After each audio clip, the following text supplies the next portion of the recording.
Selamat datang di saluran YouTube Dewi Surya 2. Kami harap kita semua dalam keadaan sehat untuk dapat menjelajahi sejarah dan tokoh dari kerajaan yang pernah berdiri di Nusantara yang tentunya menarik bersama channel kami. Mari berinteraksi bersama kami melalui kolom komentar. Tekan tombol like dan subscribe agar tetap terhubung dengan konten menarik kami lainnya di masa mendatang. Mari kita mulai penjelajahan sejarah dan tokoh dari kerajaan di Nusantara ini dengan topik terbaru kami, Kitab Negara Kertagama. Salah satu peninggalan kerajaan Majapahit dalam bidang sastra ialah Kitab Negara Kertagama.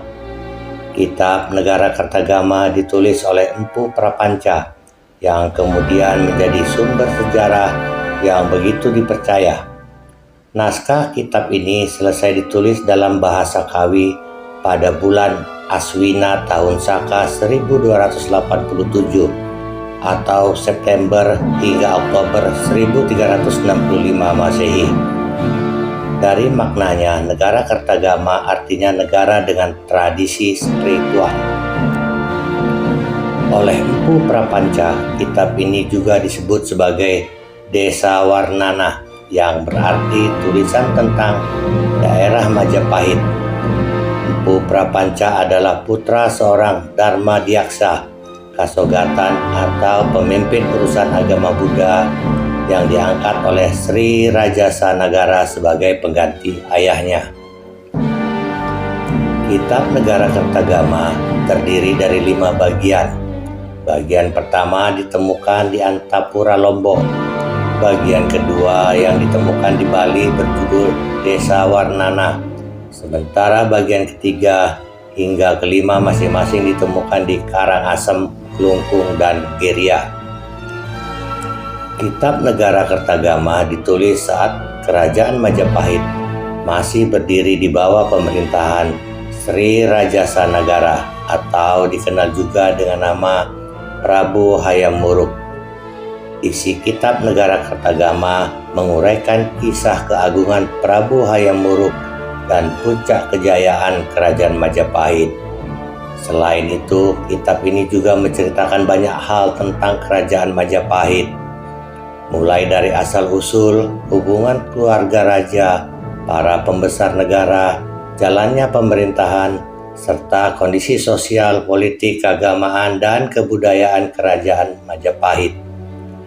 Naskah dari Kitab Negara Kertagama terdiri dari 98 pupuh atau puisi syair dengan pembagian sebagai berikut. 7 pupuh membahas keluarga raja, 9 pupuh membahas keagungan dan wilayah kekuasaan Kerajaan Majapahit, 23 pupuh membahas perjalanan Prabu Hayam Wuruk berkeliling Lumajang pada 1959,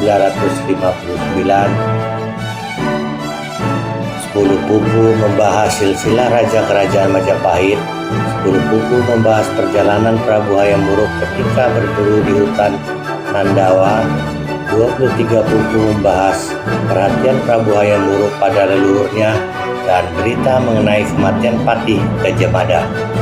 9 pupuh membahas mengenai upacara keagamaan di Kerajaan Majapahit, dan 7 pupuh membahas tentang seorang pujangga yang setia kepada rajanya. Keagungan Kerajaan Majapahit digambarkan dalam Kitab Negara Kertagama pada pupuh 8. Menurut isi pupuh tersebut, Empu Prapanca menggambarkan bahwa kompleks Kerajaan Majapahit dikelilingi tembok bata merah yang tebal dan tinggi.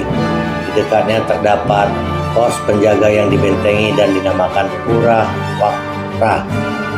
Gerbang utama istana terletak di dinding utara, di mana terdapat pintu besar dari besi yang diukir. Di luar gerbang utara terdapat bangunan panjang tempat para bangsawan bertemu. Tepat di dalam gerbang utara adalah halaman yang berisi bangunan keagamaan. Di sisi barat halaman ini terdapat paviliun yang dikelilingi kanal tempat orang mandi.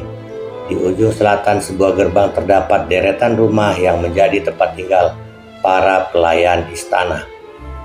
Sementara itu, tempat tinggal raja terletak di sebelah timur halaman, memiliki pavilion dengan dekorasi dasar bata merah, pilar kayu berukir indah, dan atap yang dihiasi ornamen tanah liat.